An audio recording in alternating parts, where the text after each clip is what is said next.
లేదు. ఇక్కడ గల్ఫ్ దేశం ఎందుకొచ్చాం, మనం ఎందుకొచ్చామో ఆ పని చేసుకుంటే బెస్ట్ అన్న ఎవరమైనాను.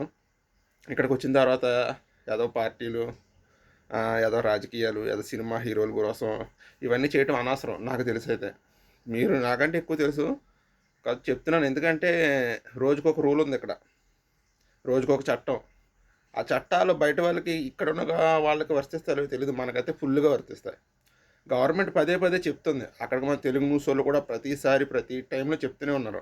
అన్న ఇది చేయకండి, అన్న అది చేయకండి, ఇది తప్పు, అది ఒప్పు. సోషల్ మీడియాలో మహా దారుణం అయిపోయింది. ఈ టిక్‌టాక్‌లో అయితే మన వరల్డ్‌లో ఉన్నంత దారుణంగా ఎవరూ లేరు. తెలుసుకోవట్లేదు. ప్రతి ఒక్కరు తెలుసుకొనన్నా జాగ్రత్తగా ఉండాలన్న వచ్చిన పనేంటి మన ఫ్యామిలీస్ కోసం వచ్చాం. సంపాదించుకొని శుభ్రంగా మన ఫ్యామిలీకి చేరుకుంటే బెస్ట్. ఈ గల్ఫ్ కంట్రీలో ఏ నిమిషాన్ని ఏం జరుగుతుందో తెలియట్లేదు.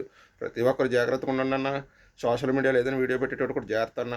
ఎందుకంటే చాలా ప్రమాదంగా ఉన్నాయి. ఈ కోవిడ్ దేశంలో అయితే మహా దారుణంగా ఉన్నాయి. గవర్నమెంట్ చెప్తుంది, కోవిడ్ గవర్నమెంట్ తప్పే లేదు. వాళ్ళు ప్రతిసారి ప్రతి నిమిషం చెప్తూనే ఉన్నారు. ఇది ఇట్లా చేయొద్దు, ఇది చేయొద్దు, ఇది తప్పు, ఇది ఇంత ఫైన్, ఇంత ఫైన్ ప్రతి నిమిషం నిమిషం చెప్తున్నారు. అది మన వాళ్ళు తెలుసుకోకుండా ఇంకా అన్నీ తెలిసిన వాళ్ళే ఇంక ఇట్లా చేస్తున్నారు. అది కొంతమంది ఇంకా ఎన్ని ఫైన్లు పడుతున్నా కానీ మన వాళ్ళు తెలుసుకోవట్లేదు. ఇప్పుడు ఎంతమంది కనీసం 30, 45 మంది ఉంటారన్న వాళ్ళు. మరి వాళ్ళందరి జీవితం ఏమవుతుందో ఏంటో ఏం చేస్తారో తెలియదు ఇంకా. ప్రస్తుతానికి అయితే వాళ్ళు పోలీస్ స్టేషన్లో ఉన్నారు.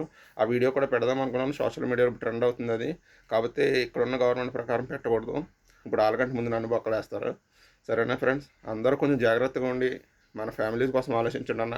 ఇక్కడికి వచ్చిన తర్వాత పార్టీలు అనగా రాజకీయాలు అనగా సినిమా హీరోల కోసం కొంచెం పక్కన పడేయండి. అవన్నీ మన ఇండియాకి వెళ్ళిన తర్వాత చేసుకుందాం. ఇక్కడైతే సంతోషంగా మనం వచ్చిన పని మనం సంపాదించుకొని మన ఫ్యామిలీ దగ్గరికి వెళ్ళిపోదాం. ఎందుకంటే గల్ఫ్ అనేది అంత మంచిది కాదు. ఓకేనా ఫ్రెండ్స్, తప్పుగా మాట్లాడితే క్షమించండి. కాకపోతే బీ కేర్ఫుల్.